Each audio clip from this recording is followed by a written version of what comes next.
یاد رکھنا ہے کہ جیسے ہی آپ کا کام ہوتا ہے تو پھر کیا ہوتا ہے کہ لوگ بھول جاتے ہیں کہ جناب ٹھیک ہے وظیفہ مل گیا، ہمارا تو کام ہو گیا، اب تو ہمیں ضرورت ہی نہیں ہے۔ تو بیسیکلی ہوتا ہے کہ جب وظیفہ ملتا ہے تو آپ کا کام ہوتا ہے تو پھر ہی تو پڑھنے کا مزہ آتا ہے، اس وقت ہی آپ نے دبا کے پڑھنا ہے، اللہ تعالیٰ کے حضور میں گڑ گڑا کر پڑھنا ہے، اور ہر لمحے کسی نماز میں بھی آپ پڑھ لیں، فجر میں پڑھ لیں، عصر میں پڑھ لیں، مغرب میں پڑھ لیں، عشاء میں پڑھ لیں، مگر ذکر کریں جیسے میں نے بتایا، تسبیح کریں، تسبیح کریں، انشاءاللہ برکتیں آپ کے گھر پر آئیں گی، نور کی بارش ہوگی، اور فرشتوں کی آمد کا سلسلہ شروع ہو جائے گا۔ جب فرشتوں کی آمد کا سلسلہ شروع ہو جائے گا آپ کے گھر کے اوپر، تو اس میں اللہ تعالیٰ کی رضا ہوگی اور اہل بیت کی بھی سفارش ہوگی۔ اس بندے اور بندی جو عبادت گزار ہے، جو اللہ کو یاد کرتا ہے، اس کے گھر کا بھی پہرا دیں، اس کو بھی دیکھیں، اس کے اوپر بھی نظر ماریں، اس کی جولی بھی بھریں،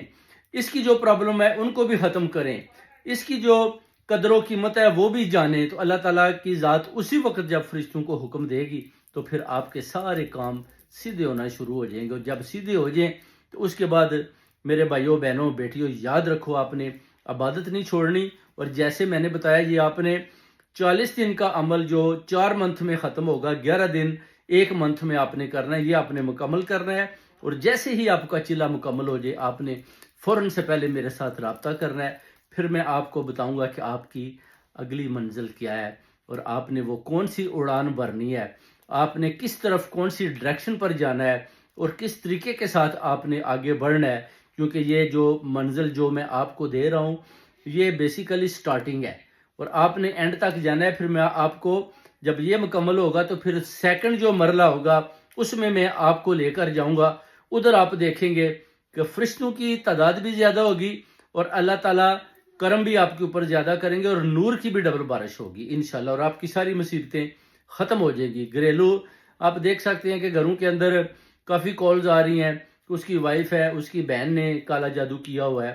وائف نے کسی سے کروا رکھا ہے، جو اس کے میاں ہے اس کی بہن نے کیا ہوا ہے، جو اس کے میاں ہے اس کے بھائی نے کیا ہوا ہے، جو اس کی بیوی ہے اس کی والدہ نے کیا ہوا ہے۔ اس طرح کے اتنے معاملات آ رہے ہیں جن میں کالا جادو دبا کر کیا جا رہا ہے، اور پوری فیملی کو رگڑا لگایا جا رہا ہے، مگر جیسے ہی وہ مجھ تک اپروچ کرتے ہیں اس کے بعد بالکل معاملات ٹھیک ہو جاتے ہیں۔ اسی طرح ایک اور بھی جرمن میں بھی ایک پرابلم تھی کہ ادھر جو لڑکا تھا